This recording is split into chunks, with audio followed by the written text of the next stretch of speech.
Hello students, this is Adi from Shukla Coaching Classes. I am going to explain the chapter 8 Dacoit of Somnath. Somnath के लुटेरे गौरवशाली Bharat class 4। इसके पहले वाले chapter में आपने मोहम्मद बिन कासिम के बारे में पढ़ा था, जो कि एक अरब का व्यक्ति था। अरब से आया था लुटेरा, और उसने भारत पर आक्रमण किया किस तरीके से। और उस समय सिंध के जो राजा थे दाहिर, उनसे युद्ध किया, और किस तरीके से उनको मार के, छल से उनसे युद्ध जीत के उनको मार के, और फिर उनकी राजधानी अरोर को लूट के, और उनकी बेटियों को सबको उसने अपने राजा जो बगदाद से आया था, और उसके अपने राजा बगदाद के खलीफा को भेंट कर दिया था सारा। ठीक है ना। लेकिन हमारे देश के जो अन्य राजा थे, उन्होंने हमारे देश को युद्ध करके सुदृढ़ बनाया, शक्तिशाली बनाया। और इस वजह से अगले 300 सालों तक किसी भी विदेशी आक्रमणकारी में हिम्मत नहीं हुई कि हमारे देश की तरफ आंख उठा के देखे। लेकिन अगले 300 साल बाद फिर से एक लुटेरा आया जिसका नाम था महमूद गजनवी। ये जो महमूद गजनवी है ना, ये गांधार में एक छोटा सा राज्य था, ठीक है ना, गजनी नाम का, जो मुस्लिम बाहुल्य क्षेत्र था। वहीं से ही ये गजनी आए थे, और इन्होंने गांधार के राजा अनंगपाल पर अटैक किया। तो जो गांधार के राजा अनंगपाल थे, उन्होंने अपने आसपास के जितने भी राजा थे उनसे मदद मांगी कि भाई हमें आपकी मदद चाहिए, लेकिन कोई भी इनकी मदद करने नहीं आया। उस समय बुंदेलखंड के जो एक राजा थे विद्याधर चंदेल, वो ही इनकी मदद करने के लिए आगे आए थे और अपनी सेना लेके आए थे। तो इस बात से जो गांधार के राजा अनंगपाल थे, उनको ये बात बहुत अच्छी लगी, उनको मतलब दिल छू गई, और उन्होंने क्या किया कि जो विद्याधर चंदेल थे उनको सेनापति बना दिया दोनों ओर की सेनाओं का, कि आप हमारी और अपनी दोनों सेना की कमान अब आपको ही संभालनी है, आपको ही सेना मैनेज करना है। इस बात से अनंगपाल का जो खुद का सेनापति था कर्णदेव, वो मतलब रुष्ट हो गया, उसके बाद बर्दाश्त नहीं हुई। तो उसने क्या किया, अपने राजा के साथ गद्दारी की, देशद्रोही किया। जाके वो महमूद गजनवी के साथ मिल गया, जिसकी वजह से अनंगपाल की हार हुई। अब जब अनंगपाल की हार हुई, तो अब गांधार का राजा कौन बन गया? महमूद गजनवी बन गया। और जब महमूद गजनवी गांधार का राजा बन गया, तो उसने 1001 ईस्वी से 1000 जो है 25 तक, मतलब अगले 25 सालों में उसने 17 बार भारत पे आक्रमण किया था। ठीक है ना। और जो है क्या कहते हैं, एक्चुअली जब वो गांधार का राजा बना, तो उसको मतलब कि भारत की सुख समृद्धि और सबके बारे में पता चला, तो उसने क्या किया, भारत को लूटना शुरू कर दिया। उसका आखिरी जो उसने आखिरी बार जब वो भारत आया था, तो 1025 में आया था, उसने सोमनाथ को लूटा था। और उसके बाद किस तरीके से 1030 में उसकी मृत्यु हुई। ठीक है ना। तो इसके बारे में हम किसके बारे में पढ़ने वाले? महमूद गजनवी के बारे में। तो चलिए हम अपने चैप्टर के एक्सप्लेनेशन को स्टार्ट करते हैं। In the last lesson, we have read that after the many attack of Muhammad bin Qasim, the king of our country had reinforced the country so that for the next 300 years no foreigner had the courage to attack our country. We have also read that in this period Rajendra Chol of the south was called the Lord of Three Seas. Far and wide India's fame was spreaded. पिछले chapter में आपने क्या पढ़ा है? पिछले chapter में आपने मोहम्मद बिन कासिम के बारे में पढ़ा, जो कि अरब का लुटेरा था। ठीक है ना, अरब से आया था। लेकिन हमारे भारत के बहुत सारे राजाओं ने मतलब कि हमारे युद्ध करके हमारे देश को एकदम रेनफोर्स, मतलब कि शक्तिशाली बना दिया, स्ट्रांग बना दिया, कि अगले 300 सालों तक किसी भी विदेशी के हिम्मत नहीं हुई, करे मतलब ये साहस नहीं किया कि वो हमारे देश में आकर के आक्रमण करे। और हमने क्या पढ़ा पिछले चैप्टर में? राजेंद्र चोल के बारे में पढ़ा, जो कि साउथ के राजा थे। ठीक है ना। फिर around 1000 AD year, Ghazni, a small Muslim state in the Gandhar region, started raising the head. Mahmud Ghaznavi attacked the king of Gandhar, Anangpal. King Anangpal took to help for other kings of the country and gather a large army. 1000 AD में, जैसा कि मैंने बताया था कि गांधार में एक छोटा सा मुस्लिम राज्य है गजनी। ठीक है ना। तो गजनी ने जो है गांधार के राजा अनंगपाल पे अटैक किया था।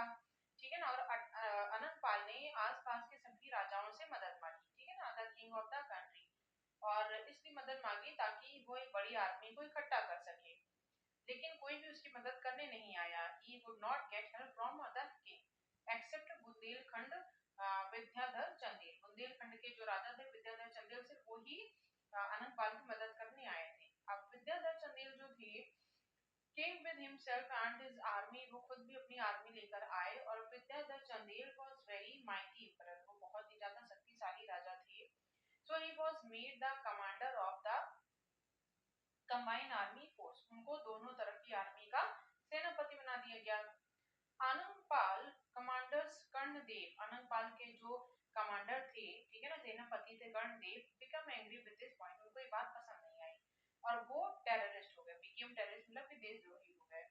Anantpal loss due to terrorist Karnadev, और अनंतपाल ये युद्ध हार गए सिर्फ और सिर्फ उनके अपने सेनापति ने उनको धोखा दिया. खैर मोहम्मद अब महमूद गजनवी जो थे, जब वो क्या कहते हैं उन्होंने अनंतपाल को हरा दिया, तो अब गांधार का राजा कौन बन गया? महमूद गजनवी बन गया. तो जैसे ही वो राजा बना, ठीक है ना, the rule of Gandhar, Gandhar का शासक बना, रूलर बना, the invader came to attack the country, ठीक है ना, incomparable wealth to rob people of wealth and change the religion of the people on the sword. वो क्या करने लगे लोग, इन्वेडर मतलब कि आक्रमण करके आने लगे, ठीक है ना, अटैक करने लगे, आक्रमणकारी आके अटैक करने लगे हमारे देश पे. यहाँ पर अतुलनीय जो वेल्थ था, धन संपदा थी, ठीक है ना, उनको लूटने लगे, लोगों को लूट लेते थे, people of wealth and change, और लोगों को जबरदस्ती जबरन तलवार की नोक पर उनका क्या करते थे, धर्म परिवर्तन करवाते थे. महमूद गजनवी अटैक कन्नौज, महमूद गजनवी ने कहाँ कहाँ अटैक किया? कन्नौज में अटैक किया, ठीक है ना, मथुरा में अटैक किया, और इन सब जगहों पे अटैक किया. उसके आखिरी में उसने सोमनाथ में अटैक किया था. There was a massive battle in Mathura, but he broke the huge temple at Mathura's Krishna birthplace and went back with a rich treasure. उसका बहुत सारे लोगों ने बहुत विरोध किया, लेकिन उसके बावजूद भी जो मथुरा, जो कि कृष्ण जी की जन्मभूमि मानी जाती है, वहां पे उसने आक्रमण करके और सारा सब लूट पाट के वो अपने देश लेके चला गया. रॉबर ऑफ सोमनाथ महमूद गजनवी, महमूद गजनवी जिसको सोमनाथ का लुटेरा भी बुलाया जाता है, सोमनाथ लुटेरे के नाम से जाना जाता है. इन 1026 AD Mahmood Ghaznavi inside into the famous temple of India fell on Somnath, ठीक है ना. 1026 ईस्वी में महमूद गजनवी की जो ईविल आई थी, ईविल मतलब की बुरी दृष्टि कहाँ पर पड़ी? सोमनाथ मंदिर पे पड़ी. The demolition of Somnath temple is a shocking incident in India's history. हमारे भारत के इतिहास में ये जो सोमनाथ मंदिर का जो ध्वंस है, डेमोलिशन मतलब क्या है? ध्वंस. ये एक बहुत ही ज्यादा असंभव वाली घटना रही है. क्या किसी ने लोग ऐसा एक्सपेक्ट नहीं किया था कि कोई विदेश का आक्रमणकारी, कोई लुटेरा आएगा और हमारे देश के मंदिर को लूट के लेके चला जाएगा. इन सोमनाथ द्वादश, अब जैसे कि क्या क्या सोमनाथ में क्या है? द्वादश ज्योतिर्लिंग है. There was a very reverend temple of a Lord Shiv. Reverence temple मतलब कि जो द्वादश टेम्पल है, कहते हैं जैसे मतलब कि 12 ज्योतिर्लिंग में एक ये द्वादश ज्योतिर्लिंग है, इसकी बहुत बहुत ज्यादा पूजा होती है, बहुत मान्यता है, जो कि शिव जी का मंदिर माना जाता है. और in this temple millions of इस टेम्पल में जो द्वादश ज्योतिर्लिंग था, यहाँ पर बहुत सारे डायमंड थे, ज्वेल्स थे, गोल्ड थे, silver, precious jewels and utensil work field, मतलब कि बड़े बड़े बर्तन थे, वो सब भरे हुए थे हीरे मोती जवाहरात से. Mahmud invaded the greed of these, और महमूद ने इस टेंपल पर आकर आक्रमण किया लालच के बस, ठीक है ना. कहते हैं नहीं, लालच बुरी बड़ा, उसकी लालच इतनी थी, बढ़ती जा रही थी, और वो आके बार बार यहाँ पर लूट पाट के चला जाता था. किंग भीमदेव, उस समय गुजरात के जो राजा थे वो भीमदेव थे. उन्होंने क्या शो किया? उन्होंने अपनी कायरता को दिखाई, शोड कावर्डनेस मतलब अपनी कायरता को दिखाई. And let Ghaznavi move towards Somnath, और मतलब कि सोचिए, सोचो जब वो महमूद गजनवी आ रहा था, तो एक मतलब आप गुजरात के राजा हो, आपके राज्य में कोई लुटेरा आके लूट रहा है, आपकी क्या जिम्मेदारी बनती? आपको उसे रोकना नहीं चाहिए अपनी सेना को लेके जाके? लेकिन उन्होंने कुछ किया ही नहीं. उन्होंने क्या किया? उन्होंने अपनी कावड़ कायरता दिखाई और सोमनाथ को जो लूटने आ रहे थे लुटेरे, महमूद गजनवी उनको जाने दिया. But the near by devotee gathered in the country in the court. अब ये डिवोटी मतलब जो भक्तगण थे, ठीक है ना, वो सब इकट्ठा हो गए और उन्होंने क्या किया? कोर्ट मतलब कि जो आंगन था, मंदिर का आंगन, वहां पे खड़े हो गए, ठीक है, courtyard of the temple, and only after receiving the news of the thousands of Indians, जैसे ही उन्होंने सुना, जो मंदिर के जो भक्तजन थे, जिनकी श्रद्धालु थे, जिनकी अनंत श्रद्धा थी ईश्वर पे, मंदिर पे, वो सब वहां के मतलब मंदिर के आंगन में खड़े हो गए. जैसे उन्होंने सुना कि मतलब कि इस मंदिर को लूटने के लिए लुटेरे आ रहे हैं, आक्रमणकारी आ रहे हैं. The number of डिवोटीज, अब जो मतलब कि जितने भक्तजन थे उनकी संख्या कितनी थी, मस्ट हैव बीन अप्रॉक्सिमेटली 50,000। कहा जाता है लगभग 50,000 तक लोग रहे होंगे, लमसम बताया जा रहा है, ठीक है ना। अब Ghaznavi encirclement of fail for 3 days, encircle मतलब कि 3 दिनों तक गजनवी घिरा रहा। एनसर्कल मतलब क्या होता है, वो घिरा रहा। on one side, ठीक है ना, एक तरफ से on one side the army of the barbarian invader and on the other hand the group of devotees who were sacrificed on their religion। अब एक तरफ तो ये बर्बर जो है आक्रमणकारी थे, तो जो मतलब कि घेर के खड़े हुए थे, घेरे रहे, और दूसरी तरफ हमारे देश के श्रद्धालु थे जिनकी सोमनाथ के मंदिर पे अनंत श्रद्धा थी, अनंत विश्वास था, ठीक है ना, भक्त करते, वो अपनी जान तक निछावर करने के लिए तैयार हो गए अपने कहते अपने धर्म के नाम पे। उन्होंने कहा कि हम अपने धर्म के नाम पे अपनी जान तक दे देंगे। लेकिन जो किंग भीमदेव थे, जो राजा भीमदेव थे गुजरात के, try to break the circle. सोचो मतलब कि उनको अपने देश की जनता का साथ देना चाहिए, बल्कि एक तरीके से तुम लुटेरों को कह रहे हो हाँ भैया जाओ लूटो, ठीक है, उन्होंने सर्कल को तोड़ने की कोशिश की बाद में, ठीक है ना, but did not get success, इन्होंने कोई सफलता नहीं मिली। Ghaznavi had to face a fierce struggle to reach the temple with the pent up, और आखिर में जो है क्या कहते हैं, जो धर्मपरायण भक्त थे, मतलब कि जिनका जिनके अपने धर्म में प्राण आस्था थी, उनको गजनवी ने क्या किया ना, कुचलते हुए आगे बढ़ गया। He was surprised to see the sacrifice of devotional devotees। मतलब जब गजनवी लोगों को चलते हुए आगे बढ़ा, वो आश्चर्य था इन लोगों की श्रद्धा को देखकर, ठीक है ना, जो डिवोशनल डिवोटीज की श्रद्धा को देखकर किस तरीके से अपने प्राणों को त्यागने को तैयार हो गए थे, तो उनको देखकर वो सरप्राइज हो गया। He reached the temple only after he entered the pile of dead bodies and mud of blood। मतलब जब उसने क्या किया, उसने लोगों को खून खच्चर करते हुए आगे बढ़ गया, और लाशों के ढेर ढेर बिछ गए सामने। जमीन पूरी, धरती माता जो वहां पे थी वो पूरी खून से लथपथ हो गई, लाल हो गई। But the sacrifice of 50,000 devotees, जो 50,000 लोगों ने जिन्होंने अपनी जान दे दी थी, कुड नॉट सेव सोमनाथ। सोचो इन लोगों ने अपनी जान तक गिरा ली, लेकिन ये सोमनाथ मंदिर को बचा नहीं सके। It seem that Lord Shiva was taking the difficulty test of devotees. ऐसा लग रहा था कि जो भगवान शिव थे वो स्वयं इन लोग की कठिन परीक्षा ले रहे थे, ठीक है ना। आखिर लोग परीक्षा देने में सफल हो गए, ठीक भैया मर जाएंगे, अपने जीते जी तो मंदिर तक नहीं पहुंचने देंगे, और यही हुआ। आखिर में उस महमूद गजनवी ने क्या किया, इन लोगों को मारते हुए मंदिर के अंदर घुस गया, लाशें बिछा दी उसने। ही डिस्ट्रॉयड द टेंपल, उसने क्या किया, अंदर गया और जाके उसने पूरे टेंपल को ध्वंस कर दिया, डिस्ट्रॉय कर दिया महमूद गजनवी ने। ही गॉट, वहां जब मंदिर के अंदर पहुंचा तो उसे गोल्ड सिल्वर डायमंड ये सारी चीजें मिली। हीप ऑफ जम्स, मतलब कि जो क्या कहते हैं जम्स थे, ठीक है, हीरे मोती जवाहरात, इनके ढेर के ढेर मिले। और he did not even imagine such a immense property, उसने इतनी ज्यादा इमेंस प्रॉपर्टी की, तो उसने अपार संपत्ति, इमेंस मतलब क्या होता है, अपार संपत्ति, प्रॉपर्टी अपार संपत्ति की उसने इमेजिनेशन भी नहीं किया था, कल्पना भी नहीं की थी। He took gold, silver and all wealth to Ghazni by loading camel, और इन सारे चीजों को वो ऊंट में भरकर लेके चला गया, सारी संपत्ति को वो अपने साथ जो ऊंट लाया था उस ऊंट में भर के लेके चल गया। Revenge of Mahmud Ghaznavi atrocities. अब जो महमूद गजनवी ने जो अत्याचार किया था उसका किस तरीके से बदला लिया गया, उसके बारे में पढ़िए इसमें। Mahmud Ghaznavi was told by his detective that Malwa army was ready to stop the way। अब महमूद गजनवी का जो डिटेक्टिव था, जो गुप्तचर था, उसने क्या बताया कि मालवा के जो आर्मी, जो सेना है, वो तुम्हें रोकने के लिए रास्ते में खड़ी है।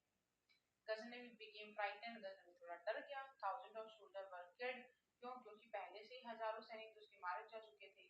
Now there was no breath in it, अब उसके अंदर युद्ध करने का साहस नहीं था। He changed the way, उसने सोचा चलो मैं अपना रास्ता ही बदल देता हूँ। He decided to cross the desert and go to Sindhu region। उसने डेजर्ट का रास्ता बदला, उसने कहा कि अब मैं मतलब ये जो डेजर्ट का रास्ता है, जो रेगिस्तान का रास्ता है, मतलब he decided to cross the desert and go to Sindhu region. वो पहले सिंधु रीजन से जा रहा था, उसने कहा कि अब वो कहाँ से निकलेगा, डेजर्ट वाले रेगिस्तान वाले रास्ते से ठीक है ना। देखिए रेगिस्तान और समुद्र ये सब जगह ऐसी हैं, अगर आपको पता नहीं है ना तो वही भटकते रहोगे। अब his army advanced on the, उसकी जो आर्मी थी वो बहुत एडवांस थी, ठीक है ना, on the change on the desert route, उसकी आर्मी डेजर्ट रूट में क्या थी, एडवांस थी। as far as the sands of sand are seen in the sand, ठीक है ना, वो उसने क्या किया, उसने रास्ता बदल लिया और रेगिस्तान पार करके सिंधु प्रदेश होकर जाने का उसने निश्चय किया। उसने सोचा कि मैं रेगिस्तान से होकर सिंधु प्रदेश जाऊंगा। अब रेगिस्तान के मार्ग पर उसने मतलब कि उसकी सेना आगे तो बढ़ी, लेकिन जहां तक सैनिकों की दृष्टि जाती दूर दूर तक क्या थी, रेत ही रेत दिख रहे थे, एक भी पेड़ नहीं था, पानी नहीं, ऐसे में क्या हो गए, रास्ता मतलब कि रास्ता भूल गए, ठीक है ना। जब उन्होंने रेगिस्तान का रास्ता पकड़ा कि रेगिस्तान से सिंधु जाएंगे, तो मतलब दूर दूर तक रेत ही रेत देखने से क्या हुआ कि जो है क्या कहते हैं वो मतलब उनको मतलब दूर दूर तक रेत दिखाई दे रही थी, कहीं पर भी नॉट अ सिंगल ट्री, ना तो कोई पेड़ था ना पानी था। In such a way the army forward the, अब इस तरीके से क्या हुआ कि जो उसकी सेना थी वो तो अपना रास्ता ही भूल गई। Many troops started wandering around here, अब वो इधर उधर क्या करे, उनकी टुकड़ियां इधर उधर भटकने लगी, वैंडरिंग मतलब क्या होता है, भटकने लगी, ठीक है ना। सोल्जर्स हंग्री थर्स्टी वाटर, जो उनके सैनिक थे वो भूख प्यास से तड़पने लगे, स्क्रीमिंग बिगेन टू ब्रेक, और वो जो है भूख प्यास से चिल्लाकर दम तोड़ने लगे। और इट सीम्ड, ऐसा लगता था, that soil of this country was taking revenge from them, ऐसा लग रहा था कि जैसे भारत की मिट्टी स्वयं महमूद गजनवी से बदला लेना चाहती है, क्योंकि उसने इतने सारे मंदिरों को जो लूटा था, इतने सारे लोगों की जो है क्या कहते हैं उनके अंतर्मन को, उनकी अपने धार्मिक उसको आघात पहुंचाया था। At the time when a soldier was shouting water and water, मतलब कि जिस समय सैनिक जो है पानी पानी चिल्लाकर दम तोड़ रहे थे, at that time उसी समय एक बच्चा चाइल्ड अपीयर सामने आया, इन हेरोइक मैनर, बड़े ही जो है क्या कहते हैं मतलब हीरोइक मैनर में आया, ठीक है ना। और he was the son of temple priest came to revenge, actually वह जो था ना वो मंदिर के पुजारी का बच्चा था, और वो शायद उन लोग से बदला लेने के लिए आया था, ठीक है। I know that place of water, उस बच्चे ने क्या बोला कि मैं जानता हूँ कि वो स्थान जानता हूँ जहाँ पर पानी आपको मिलेगा। The clever boy took them into a desert and into destination in the desert, और इस तरीके से वो बच्चा उन्हें मतलब कि उन्हें जो चतुर बालक था उन सैनिक टुकड़ियों को ऐसे रेगिस्तान में भटका दिया जहाँ से जान बचाकर भागना संभव नहीं था, where is not possible to escape, मतलब कि वो बच्चा उन लोगों को बरगला के कहाँ लेकर चला गया, और घने रेगिस्तान लेकर चला गया जहाँ से वो बच्चे भाग भी नहीं सकते थे। Thousands of soldier hungry and thirsty, हजारों की मात्रा में जो मतलब कि जो भूखे प्यास से तड़प रहे थे और मर रहे थे, there was order to kill that child, अब उतने में उन्होंने से किसी ने आदेश दिया कि मार दो बच्चे को, मार दो। ही बिगेन टू लाफ, और वो बच्चा हंसने लगा। He said that I am India's mother child, मैं भारत की माता का सपूत हूँ, भारत की माँ का पुत्र हूँ, और India's known, Indians know how to get revenge, भारतीय जानते हैं अपना बदला लेना, कि हमें अपना बदला कैसे लेना है। The one who break Somnath, जिसने सोमनाथ मंदिर को तोड़ दिया, ठीक है ना, one by one will all die, इस तरीके से तुम सभी एक एक करके मरोगे। The heroic boys also became immortal, वो जो मतलब कि बहादुर बच्चा था वो अमर हो गया, ठीक है ना, due to such a children this country is called a glorious India. अब जो ये बालक था वो अमर का अमर अमर हो गया, और ऐसे में क्या होता है, ऐसे जो बालक होते हैं ऐसे ही बालकों के कारण, ऐसे ही बच्चों के कारण हमारा जो देश है वो गौरवशाली भारत कहलाता है। चलिए इसका हम क्वेश्चन आंसर है जो वन वर्ड है वो आपको डिस्कस कर देते हैं। In which year did Mahmud Ghaznavi attack the temple of Somnath, तो उसने सोमनाथ के मंदिर में 1026 में आक्रमण किया था, ठीक है ना। बाकी सारे जो इसके क्वेश्चन के आंसर हैं मैं ये उसमें आपके डिस्क्रिप्शन बॉक्स में फिल कर दूंगी, लाइन बाय लाइन मैं सिर्फ आंसर आंसर लिख दूंगी, आप वहां से नोट कर लीजिएगा। और जो इसका जो क्या आगे की जो बुक एक्सरसाइज है वो मैं आपको इसी में एक्सप्लेन कर दे रही हूँ। Somnath temple was situated on the bank of seas in a Gujarat, ठीक है ना। तो ये जो सोमनाथ टेम्पल है वो कहाँ पर है, तो वो गुजरात में है। फिर दास was the king of Gujarat, Gujarat के राजा समय कौन थे, तो भीमा देव, ठीक है ना, भीम देव जो थे उसमें गुजरात के राजा थे। फिर status of Das was installed in Somnath temple, statues of क्या हुआ, गॉड से, ठीक है, किसका मतलब कि स्टैचू था, जो जो लॉर्ड शिव का स्टैचू था was installed in Somnath temple, फिर लगभग about 50,000 devotees sacrificed their lives to save the temple। 50,000 लोगों ने अपनी जान गंवा दी, सेक्रीफाइस कर दिया, हमने क्या प्राणों को त्याग त्याग कर दिया सोमनाथ टेम्पल को बचाने के लिए। नेक्स्ट इसका ट्रू फॉल, कह रहे Mahmud of Ghaznavi was a foreign invader. हाँ सही बात है, वो विदेश से आया था, ठीक है ना, मध्य एशिया से, सेंट्रल एशिया से। फिर Somnath temple was located in Mathura, नहीं ऐसा नहीं, वो तो गुजरात में ही है Somnath temple. King of Gandhara was Anandpal, Gandhara के जो राजा थे कौन थे, आनंदपाल थे, हाँ सही बात है। Mahmud Ghaznavi was the greed of wealth, Mahmud Ghaznavi को धन का लालच था, सही बात है। Karandev was the commander of Mathura Ghaznavi, नहीं महमूद गजनवी, जो कर्णदेव कमांडर थे वो किसके, जो कर्णदेव थे वो किसके कमांडर थे, जो कर्णदेव थे वो गांधार के राजा अनंगपाल के सेनापति। कमांडर मतलब क्या था, सेनापति, तो महमूद गजनवी के थोड़ी ना सेनापति थे, महमूद गजनवी के साथ तो जाके मिल गए थे, तभी तो उन्होंने अपने देश के साथ गद्दारी की, और जिसकी वजह से गांधार के राजा की हार हुई और महमूद गजनवी वहां का राजा बन गया। तो उम्मीद करती हूँ जो भी मैंने आपको एक्सप्लेन किया वो आपको अच्छे से समझ में आया होगा। तो इसी तरीके से हमारे वीडियो के साथ बने रहिए, उसको लाइक करते रहिए, ताकि आपको हर आने वाले नए वीडियो के बारे में आपको नोटिफिकेशन मिलता रहे और आप उसके बारे में जान पाए। So have a nice day, bye bye.